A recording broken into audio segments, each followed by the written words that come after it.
우리 예수님 어디로 가십니까? 시리즈 오늘 10번째 시간입니다. 말씀의 제목은 작지 않은 베들레헴, 작지 않은 베들레헴이란 제목으로 하나님 말씀 전하도록 하겠습니다. 이제 우리가 다음 주면 12월 25일 성탄주의를 맞이하게 되는데, 성탄주의를 준비하면서 우리는 지금까지 예수님의 행적을 쫓아갔던 그 걸음을 잠깐 멈추고 주님께서 이 땅에 오셨던 그때로 처음으로 한번 돌아가 보기를 원합니다. 왜냐하면 예수님의 모든 사역의 시작은 바로 주님의 탄생에서부터 시작되었기 때문입니다. 저는 어렸을 때 위인전기를 많이 보았습니다. 요즘에 아이들이 책을 안 봐서 부모님들이 걱정을 하긴 하지만 옛날에는 집집마다 위인전기나 백과사전 같은 것이 다 있어서 그때는 뭐 오락기도 없었고 지금처럼 휴대폰도 없었던 시절이었기 때문에 TV나 책을 주로 봤던 기억이 있습니다. 저희 집에도 부모님이 사주셔서 30-40권 정도 되는 이 세계 위인 전집이라는 각 권의 책은 얇았지만 많은 사람의 세계 인물들에 대한 위인 전집이 집에 있었습니다. 그래서 자연스럽게 위인들의 이야기를 제가 읽었던 기억이 납니다. 대표적으로는 세종대왕이 있고 또 이순신 장군도 있고 심사임담도 있고 또 우리 독립운동가였던 안중근 의사의 그런 한국 위인에서부터 시작돼서 아인슈타인이라든지 슈바이처 박사라든지 헬렌 켈러나 에디슨과 같은 세계 위인들의 이야기를 담은 위인 전집을 보게 되었습니다. 근데 이러한 위인들의 이야기에는 공통점이 있다는 것을 알게 됩니다. 그것은 그들이 살아있을 동안에 했던 업적을 기록한 것이 위인전기라는 것이죠. 한글을 만들어낸 세종대왕, 임진왜란을 승리로 이끌었던 이순신 장군, 목사이면서 의사였던 이 밀림의 성자라 불렀던 슈바이처 박사, 그리고 2000번의 실패를 하였지만 결국 승리하고 완성하게 됐던 전구를 발명해낸 에디슨, 이 모든 사람들이 태어나기 이전에 이 사람들이 어떤 일을 할 것인가는 우리가 알 수 없지만 그들이 태어난 이후에 삶을 살아가면서 무슨 일을 했다라는 그런 위인전을 우리가 보게 됩니다. 사람이 태어나기 전부터 이 사람이 어떤 사람이 될 것인지 알고 태어나는 사람이 있을까요?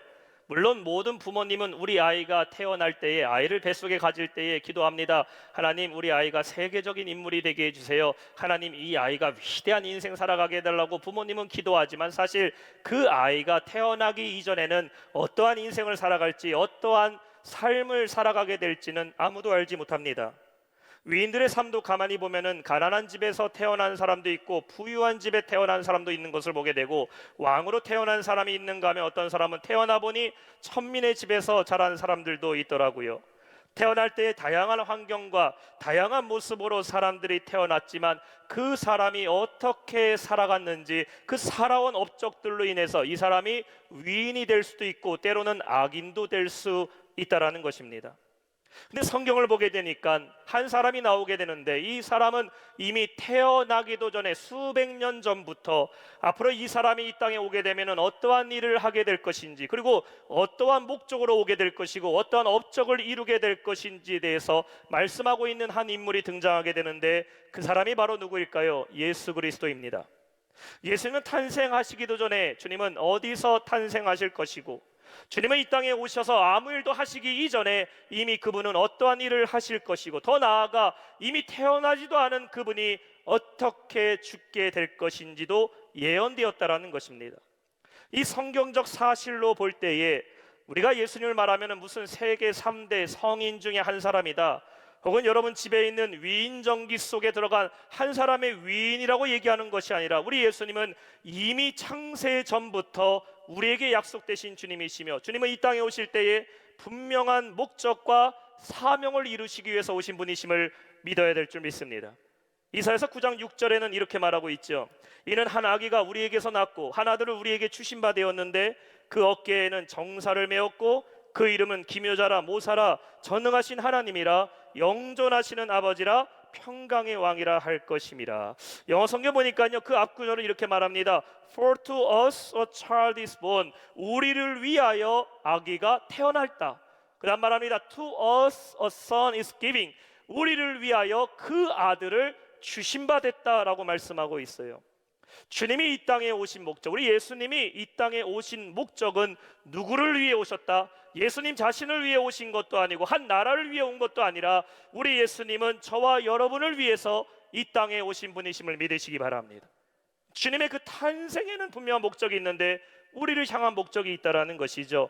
그 목적을 요한복음 3장 16절과 17절에는 이렇게 증거하고 있습니다. 우리 한번 한 목소리 읽어볼까요? 시작. 하나님이 세상을 이처럼 사랑하사 독생자를 주셨으니 이는 그를 믿는 자마다 멸망치 않고 영생을 얻게 하려 하심이라. 17절.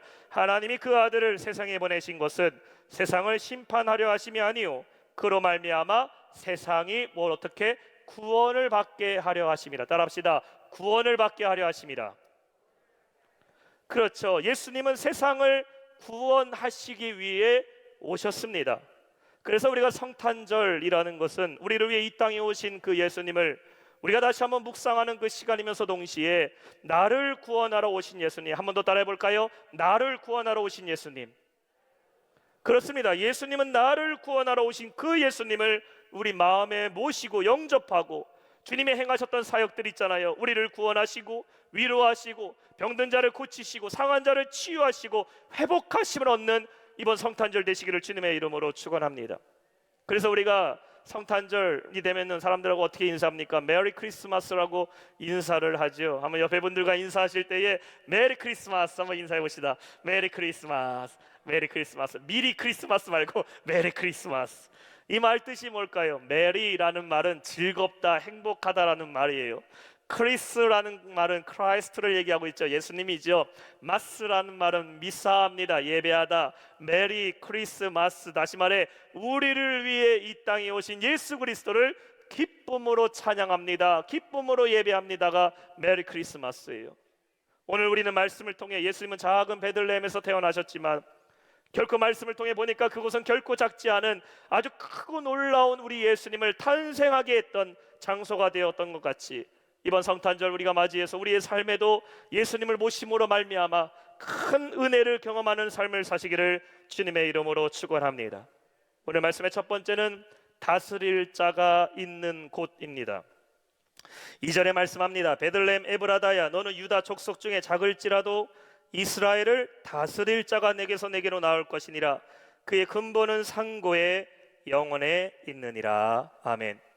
자, 베들레헴이라는 말은 영어로 A house of bread라는 뜻을 가지고 있습니다. 우리말로 쉽게 번역하면 빵집 혹은 떡집이라고 의미할 수가 있겠죠. 혹시 여러분들 중에 내가 베이커리 목사님 베이커리 카페를 열고 싶은데 혹은 떡집 열고 싶어 하시는 분들은요, 이 베들레헴이라는 이름을 쓰시면요 그 뜻이 아주 정확합니다. 제가 검색해 보니까 저 남한상선 밑에 베들레헴이라는 빵집이 진짜 있더라고요. 자, 베들레헴이란 말은 떡집 혹은 빵집이라는 뜻을 가지고 있습니다.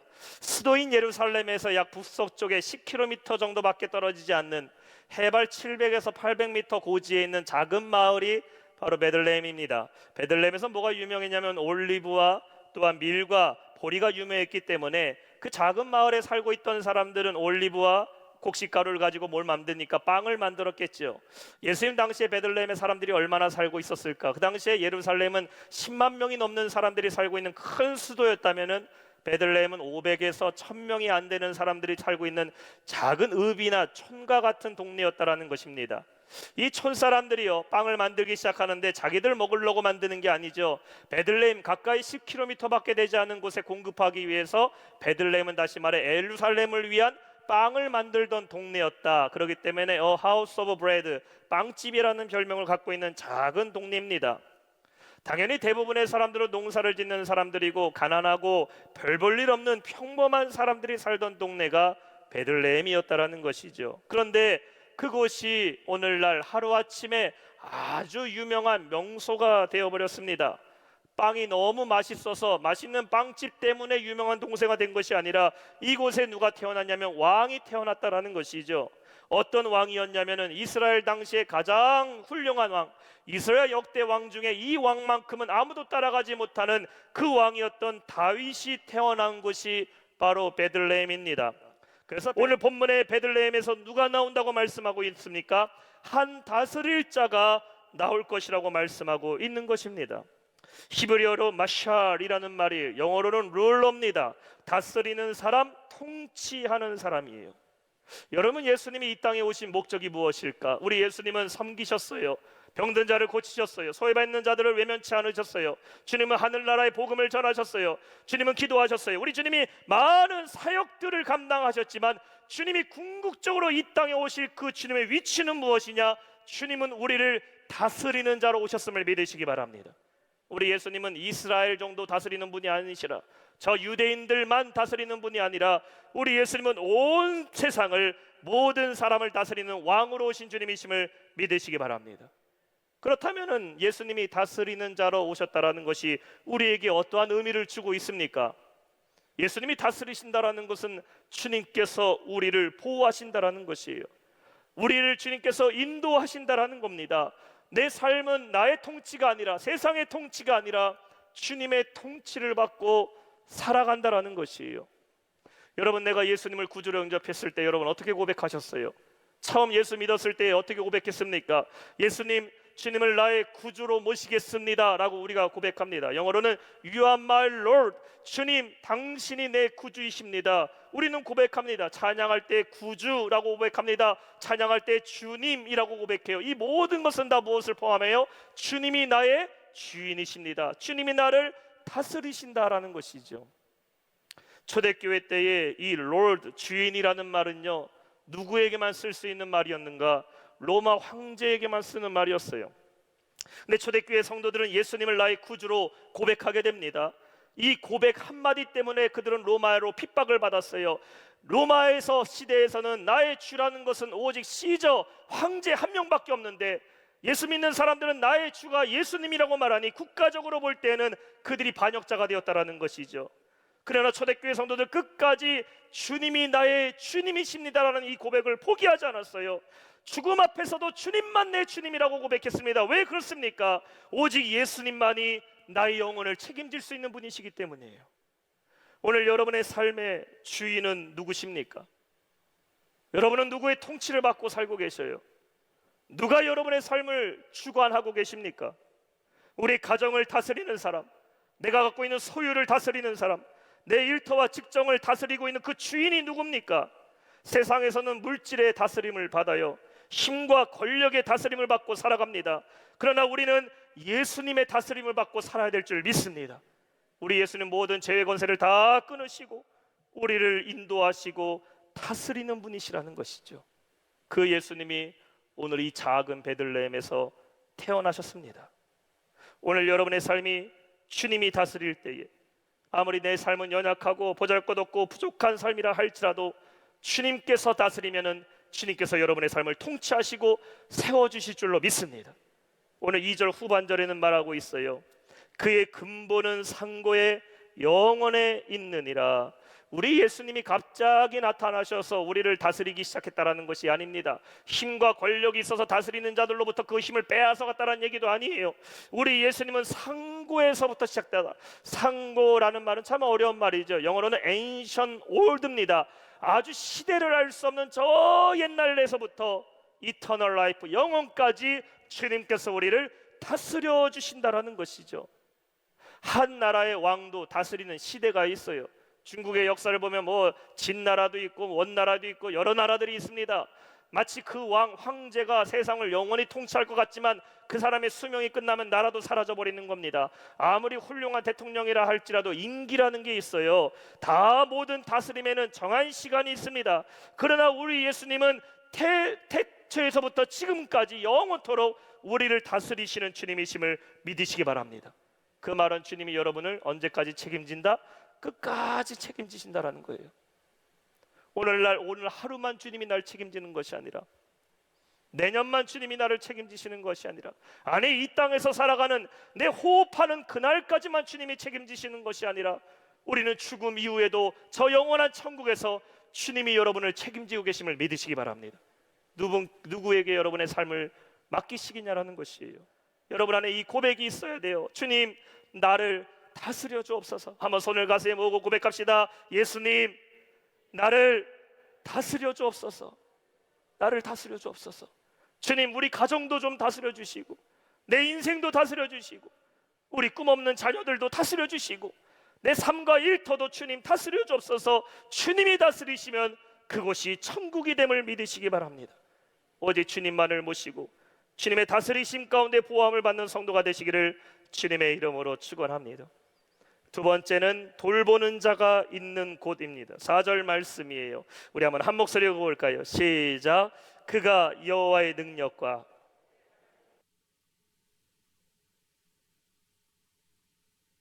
그들이 거주할 것이라. 이제 그가 창대하여 땅끝까지 미치리라. 아멘. 다윗이 왕이 되기 전까지 다윗의 직업은 목동이었습니다. 양치는 사람이었지요. 우리가 양치기라고 말하면요, 어릴 때 들었던 양치기 소년 이야기가 생각이 납니다. 이솝우화에 나오는 양치기 소년은 거짓말 잘하는 무책임한 소년이었지만, 성경에 나오는 양치기 다윗은 자기 양을 끝까지 지켰던 믿음직한 목동이었습니다.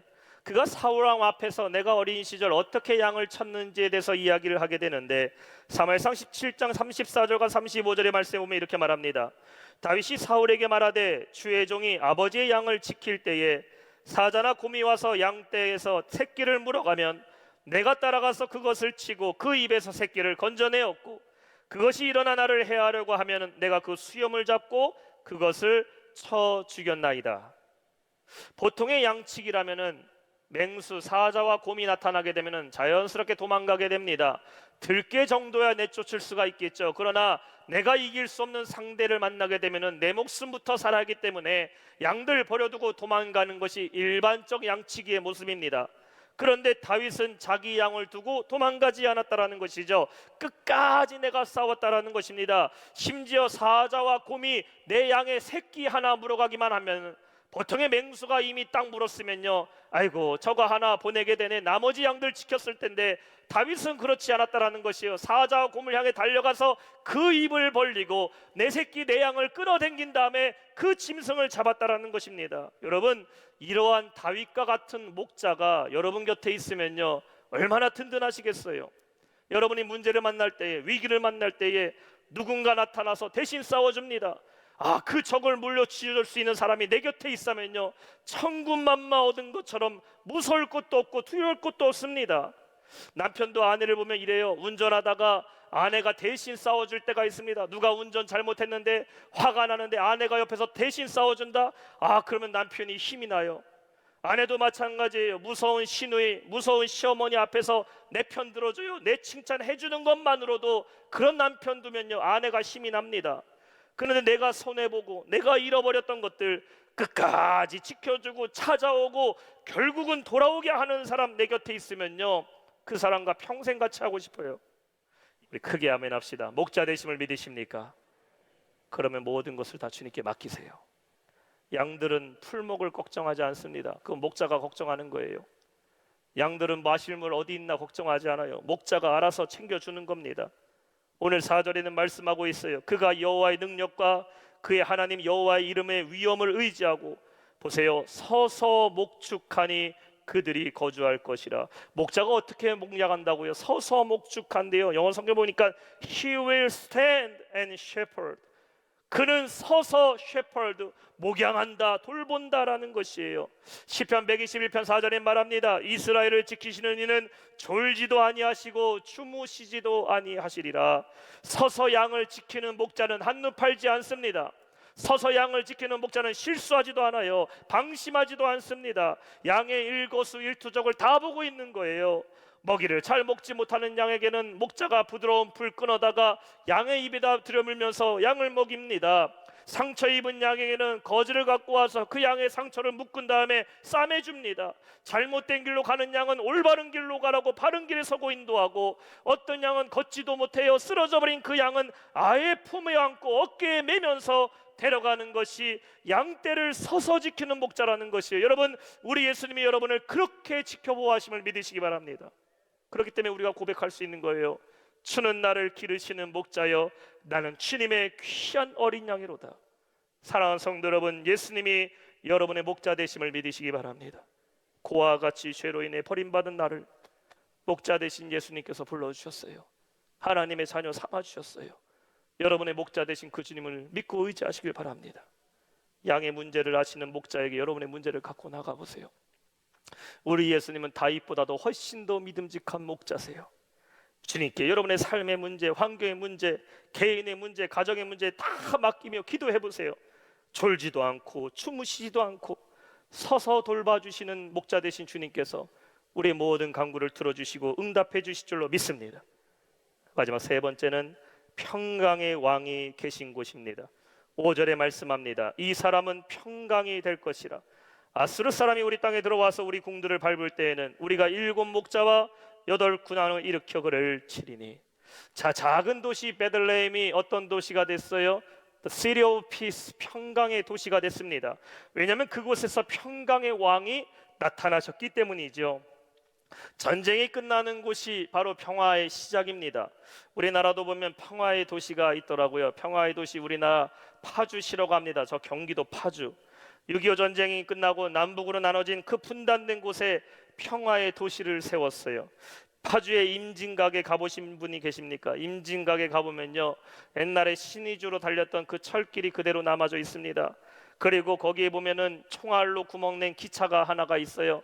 아주 유명한 말이죠. 철만은 달리고 싶다. 그 기차가 거기 남아 있더라고요. 한번 여러분 기회 되시면 날 풀리면은 파주의 임진각 꼭 한번 가보시기 바랍니다. 분단된 아픔과 평화를 요구하는 그런 사람들의 구구절절한 이야기들이 다 담아져 있어요. 사실 평화가 완전히 이루어지기 전까지는 평화의 도시라고 말하기가 힘들지만 전쟁의 끝자락에서부터 뭐가 시작된다? 바로 평화가 시작된다라는 겁니다. 지금도 러시아 우크라이나 전쟁이 여전히 지속되고 있죠. 우리나라도 북한의 무력 도발 계속 이어지고 있습니다. 2022년 12월을 살아가건 우리도요, 사실 우리의 삶에 무엇이 필요합니까? 여전히 이 땅에는 평화가 필요하다는 사실을 기억하시기 바랍니다. 남과 북만 평화를 유지하는 것이 아니라 오늘 우리의 삶에도 피스, 샬롬, 평강이 필요해요. 가정에도 평강이 필요하고, 학교에도 평강이 필요하고, 직장과 사업장에도 평강이 필요하고, 교회 안에서도 평강이 넘쳐야 됩니다. 그런데 어떻게 해야 진짜 평화가 임할 것 같으세요? 진짜 평화는요, 오직 평강의 왕이 오셔야 된다는 것이죠. 평강의 왕이 누굽니까? 예수 그리스도입니다. 누가복음 2장 17, 14절에 천사들이 말하고 있어요. 지극히 높은 곳에서는 하나님께 영광이요, 땅에서는 하나님이 기뻐하신 사람들 중에 뭐다? 평화로다. 따라합시다. 평화로다. 평강의 왕으로 오신 그 주님, 여러분 마음에 모시고 살아가는 우리 모든 성도 되시길 주님의 이름으로 축원합니다. 오늘 말씀을 맺겠습니다. 오늘 예수님을 예언한 미가서는 주님이 오시기 700년 전에 기록된 미가 선지자의 예언서예요. 예수님이 탄생하시기 700년 전에 기록된 미가서에서는 베들레헴을 가장 작은 곳이라고 말하고 있습니다. 그런데 예수님께서 이 땅에 오신 뒤에 이제 동방의 박사들이 저 별을 보고 베들레헴으로 찾아가게 됩니다. 그때에 마태복음 2장 6절에서는 예수님 탄생하신 이후에 베들레헴을 이렇게 말합니다. 또 유대 땅 베들레헴아, 너는 유대 고을 중에 가장 작지 아니하도다. 내게서 한 다스리는 자가 나와서 내 백성 이스라엘 목자가 되리라 하였음이니이다. 똑같은 미가서의 말씀을 해석하고 있지만 미가는 가장 작은 도시, 아직 탄생하지 않은 메시아를 기다리는 베들레헴은 가장 작은 도시지만 예수님이 탄생하신 이후의 마태복음에서는 베들레헴은 작지 아니한 도시, 큰 도시라고 해석되어 기록하고 있어요. 작은 베들레헴이 큰 베들레헴이 되었던 것은 예수님의 탄생을 기점으로 변화된 겁니다. 인간의 역사를 BC와 AD라고 말하죠. Before Christ, Anno Domini. Before Christ, 예수님이 탄생하시기 이전, Anno Domini, 예수님이 탄생하신 이후. 인간의 역사를 나누는 기준은 예수 그리스도입니다. 우리의 삶도 마찬가지예요. 여러분의 삶의 변화의 기점이 어디입니까? 내가 얼마나 인생에 성공을 하고 내가 바라고 원하는 것을 다 이루었으면 이제 내 삶은 변화된 겁니까? 아닙니다. 내가 예수를 만나기 이전과 예수님 만난 이후의 삶으로 우리의 삶의 기준은 나눠지는 겁니다. 성탄절을 기다리며 여러분, 주님을 여러분 안에 모셔드리고 변화된 삶을 살아가는 성도 되시길 주님의 이름으로 축원합니다. 우리 그리스도인들의 신앙력은 언제부터 시작될까? 1월 1일이 아니에요. 그리스도인의 신앙의 역은 크리스마스부터입니다. 예수님이 탄생하신 기점부터 우리의 삶은 주님과 함께 동행하고, 그러다가 고난의 주간도 만나고 감사의 절기도 만나고 다시 주님을 만나는 시간으로 돌아가는 것. 크리스마스, 주님이 이 땅에 오시고 내가 주님을 만난 그 순간이 우리의 인생의 역전의 순간입니다. 여러분의 삶을 다스리시는 주님을 여러분 안에 모셔드리기를 바랍니다. 삶의 모든 것 다 주님께 맡기세요. 그 목자 되시는 주님께서 책임져 주십니다. 여러분이 해결하려고 끙끙대지 마세요. 오늘 말씀을 듣고 이제 주님께 맡기세요. 예수님 말씀하셨잖아요. 내가 너의 목자라, 목자라. 내가 내 양을 알고 양도 나를 아느니라. 목자 되신 주님께 여러분의 짐을 맡기시기 바랍니다. 그리고 주님께 평강을 달라고 기도하세요. 예수님, 내 삶에 평강이 필요합니다. 우리 가정의 평강의 주님이 필요하고, 내 인생의 평강의 주님이 필요하고, 내가 속한 학교와 직장과 사업장 가운데 주님의 평강이 임하게 하여 주옵소서.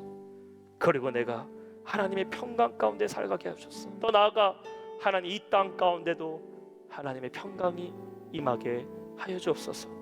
그러면 자꾸 보잘것없는 베들레헴 같은 우리의 인생이라 할지라도 주님께서 우리의 삶 가운데 찾아오시면 놀라운 영광과 그 지경이 넓어지는 역사가 일어나게 될 줄로 믿습니다.